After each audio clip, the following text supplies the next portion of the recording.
Sinon 1 kg, pour ceux qui ont peur d'acheter 1 kg, ça part très très vite.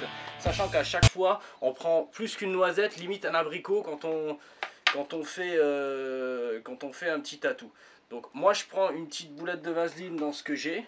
Et j'ai toujours une petite coupelle pour éviter les projections. Et je le mets sur le bord de mon truc qui se permet à mes cups, s'ils se renversent, de pas couler sur ma table et de faire tout cracra dégueulasse. Donc voilà. Je colle mon cup en fait, je le plante dans la vaseline et je le colle, comme ça du coup vous voyez il bouge plus. Ok, c'est cool. Donc je récupère, j'essuie mes petits doigts dans mon sopalin que je prends ici.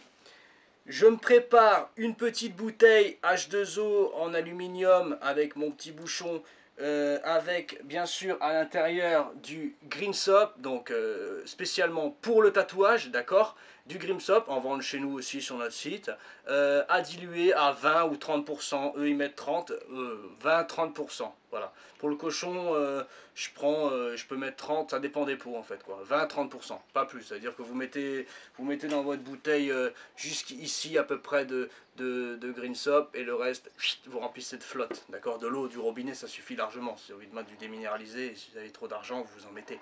Voilà.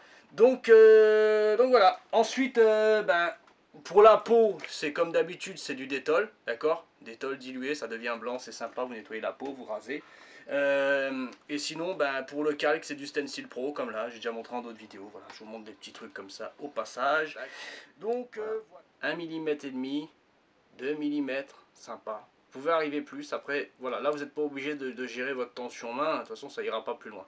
Voilà, je viens serrer mon manchon. Voilà, ma machine elle est montée, par contre le contact n'est pas du tout réglé. Je viens me mettre à 2 mm, tac, je serre, voilà, je suis à 8 volts,2, oui, 8 volts, ça a remonté tout seul.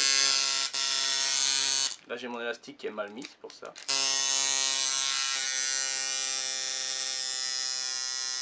Elle est même un petit peu forte. Je vais un petit peu la relever.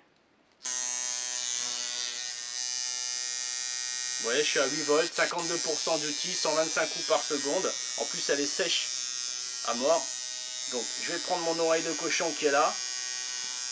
Je lui mets un petit peu de vaseline pour éviter toutes les projections. Je viens tremper.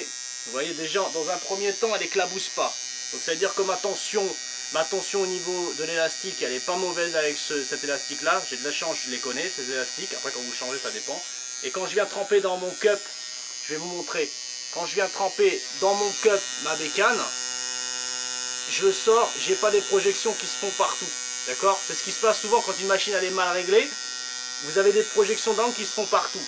C'est soit la tension, soit l'élastoc. Ça peut arriver à un élastoc trop souple, il y a un battement qui se fait. Voilà, je viens essuyer la petite goutte qui est là. Et ce qu'on fait, c'est qu'on va faire un trait. Donc là, j'ai une sortie d'aiguille maximum qui est de 1,5-2 mm. Et je vais appliquer mon petit cochon. Vous voyez en fait, quand j'appuie, ça accélère, ça s'arrête pas, c'est le contraire, c'est là que le magnétisme fait son effet. C'est-à-dire que quand j'appuie, elle accélère. C'est pas quand j'appuie qu'elle se calme. Et là, je viens essuyer, donc là je vais l'arrêter, comme ça évitera que vous entendiez ce bruit. Voilà, je vais enlever mon clip-cord. Je prends mon petit mélange Green Soap Flotte. J'en mets, je spliche pas partout parce que d'habitude quand je tire sous les gens, parfois ça passe dans leur figure et je préfère directement sur le chiffon. Et je viens essuyer et voilà. Voilà, vous avez vu, donc l'oreille de cochon, son trait est là.